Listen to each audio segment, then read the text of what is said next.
Shalom saudara-saudariku yang dikasihi oleh Tuhan Yesus Kristus. Kembali lagi bersama channel YouTube Gereja Masih Advent hari ke-7 Jemaat Yoso di Puro Solo, yang dimana pada hari ini kita kembali membahas mengenai pelajaran sekolah sahabat kita di hari Rabu yang berjudul Menerapkan Firman Allah. Apa yang ada terlintas dalam pikiran kita ketika kita mendengarkan kata menerapkan? Ini adalah sebuah kata perintah yang dimana ada yang harus kita lakukan. Begitu juga kita sebenarnya mendapatkan satu amanat yang dikasih oleh Tuhan, yaitu menerapkan firman Allah. Tetapi saudara-saudariku, pada hari Rabu ini kita lebih membahas mengenai janji-janjinya. Kalau kita membaca sekolah sahabat kita dari Rabu, ini berbicara mengenai janji Allah. Sebelum kita masuk lebih dalam, ini ada terkaitannya dengan pelajaran sekolah sahabat minggu lalu mengenai karunia-karunia,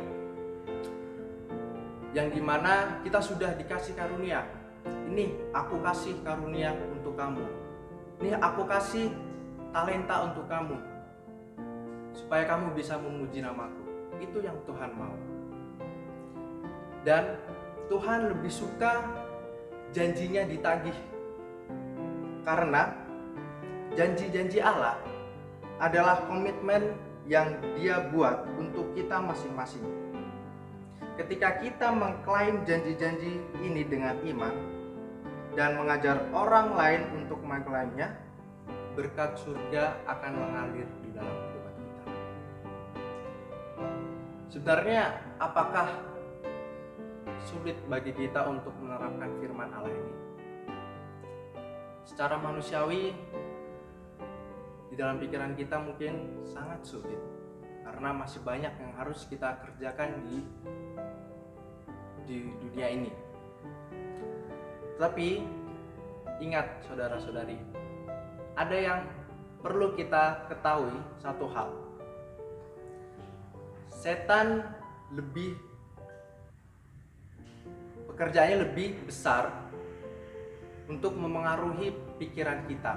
Maka dari itu, perlu bagi kita untuk menyerahkan diri kita sepenuhnya kepada Tuhan dengan cara berdoa, meminta pertolongan, membukakan hati dan pikiran kita agar Roh Kudus itu dapat bekerja sepenuhnya di dalam hati dan pikiran kita. Itu sangat penting bagi kita untuk kita lakukan. Rasul Petrus mengklarifikasi janji ini. Ia menyatakan bahwa kuasa ilahinya telah menganugerahkan kepada kita segala sesuatu yang berguna untuk hidup yang saleh. 2 Petrus 1 ayat 3. Melalui kematian Yesus di kayu salib dan kemenangannya atas iblis serta kerajaan dan kuasa neraka, Tuhan telah menyediakan segala yang diperlukan bagi kita untuk menjalani kehidupan rohani yang saleh. Dan Dia juga berjanji untuk menyediakan kebutuhan dasar kita dan kebutuhan fisik kita. Bukankah sangat enak atau sangat sukacita bagi kita, Tuhan kita yang memiliki janji yang pasti untuk memenuhi segala kebutuhan hidup kita dan juga fisik kita. Kita tinggal minta, kita dikasih. Terkadang yang sering kita lakukan adalah kita seringkali mengabaikan keberadaan Tuhan. Kita seringkali merasa sendiri, karena itu adalah sifat alami manusia.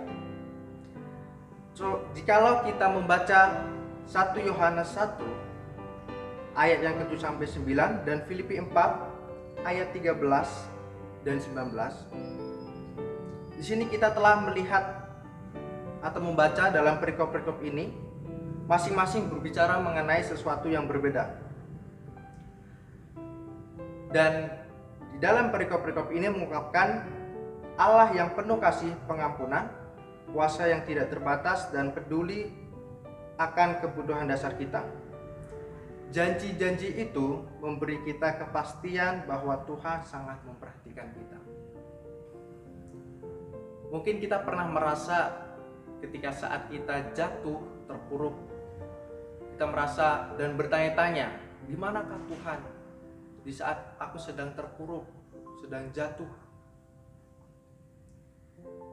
Itu adalah pikiran manusiawi kita. Coba kalau kita lebih mendekatkan diri kita kepada Tuhan, kita tidak akan pernah merasa hal seperti itu. Ketika dengan iman kita mengklaim janji-janji firman Allah dan mempercayainya, karena Kristus telah berjanji, berkat-berkat dari janji itu akan menjadi milik kita. Itu adalah karena kurangnya iman pada kemampuan Allah untuk melakukan apa yang telah dijanjikannya dalam firman-Nya yang membatasi pembunuhan janji-janji Allah dalam hidup kita. Berdoalah agar Allah akan menuntun Anda pekan ini kepada orang yang membutuhkan janji-janji penuh harapan yang ditemukan dalam firman Allah. Di sini kita juga perlu mempergunakan iman kita dengan sekuat kita mungkin. Berpegang teguh kepada firman Allah dan jangan takut akan godaan iblis, sebab Tuhan kita lebih besar dari apapun itu.